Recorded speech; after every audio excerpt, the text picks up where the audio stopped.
गुज़िश्ता दिनों सुजाग पर मुदस्सर अब्बास की एक वीडियो देखने का इत्तफ़ाक हुआ, जिसमें मुदस्सर का कहना था कि हमारी बदकिस्मती है कि हमारा उर्दू फ़िक्शन अपने आगाज़ ही से नौआबादियात, औरत दुश्मनी और आज़ादी मुखालिफ नाम नहाद शराफत का प्रचारक रहा है।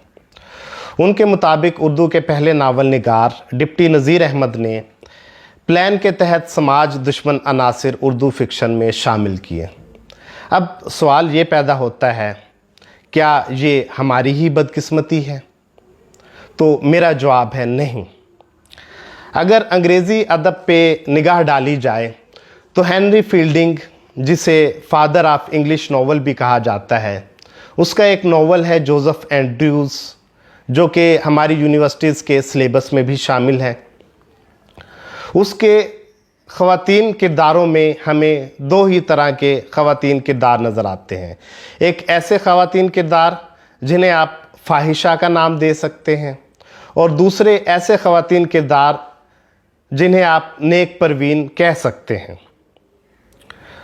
शायद हेनरी फील्डिंग से तो काफ़ी लोग वाकिफ़ ना हों, लेकिन शेक्सपियर, जो कि इंग्लिश का शोहरा आफाक ड्रामा नवीस है, उसकी ट्रेजेडीज़ को भी पढ़ा जाए या देखा जाए तो उसमें भी हमें जा बजा औरत दुश्मनी का इजहार मिलता है। मिसाल के तौर पे शेक्सपियर की एक ट्रेजेडी है हैमलेट। अब हैमलेट में हैमलेट की वालिदा गर्ट्यूड उसके चचा से शादी कर लेती है, जिस पर हैमलेट को गुस्सा आता है। तो बजाय वो अपनी माँ को लानत मलामत करने के, वो सारी ख़वातीन को मूरद इल्ज़ाम ठहराता है। वो कहता है, फ्रैलिटी दाई नेम इज़ वुमेन। और सिर्फ हैमलेट ही नहीं, किंग लियर को भी देखा जाए, उसमें भी हमें यही सूरत हाल नज़र आती है। लेयर की 3 बेटियां हैं, गोनरल, रेगन और कार्डेलिया।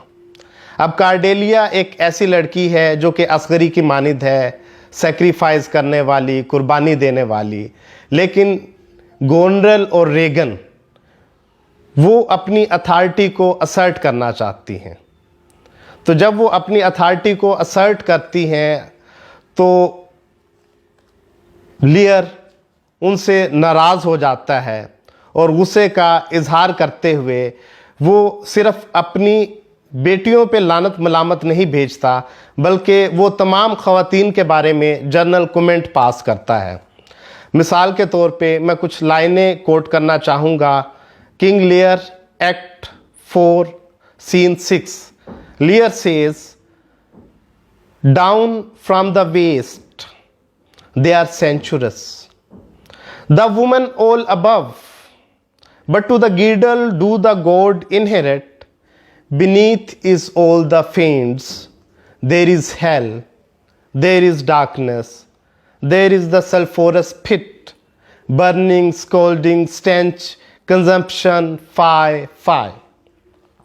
अब सवाल ये पैदा होता है कि क्या शेक्सपियर और हेनरी फील्डिंग ने भी डिप्टी नज़ीर अहमद की तरह औरत दुश्मन समाज मुखालिफ अनासिर जान बूझकर शामिल किए? तो मेरा जवाब है नहीं, क्योंकि कोई भी राइटर, अदीब, ड्रामा निगार, शायर, अगर देखा जाए तो वो एक माशरे की पैदावार होता है और वो उस माशरे की आइडियोलॉजीज़ को, नज़रियात को एक्सेप्ट करता है। तो शेक्सपियर, डिप्टी नज़ीर अहमद और हेनरी फील्डिंग, ये तीनों अदीब एक पिदरसरी माशरे में रहते थे, तो उन्होंने औरत को वैसा ही प्रेजेंट किया जैसा कि एक पिदरसरी माशरा उसे देखना चाहता था। अब सवाल ये पैदा होता है कि एक राइटर को औरत या दूसरी नस्ल या दूसरे मज़हब के लोगों की रिप्रेजेंटेशन कैसे करनी चाहिए, ये एक अलग डिबेट है। इस पे कभी मौका मिला तो फिर कभी गुफ्तगू होगी।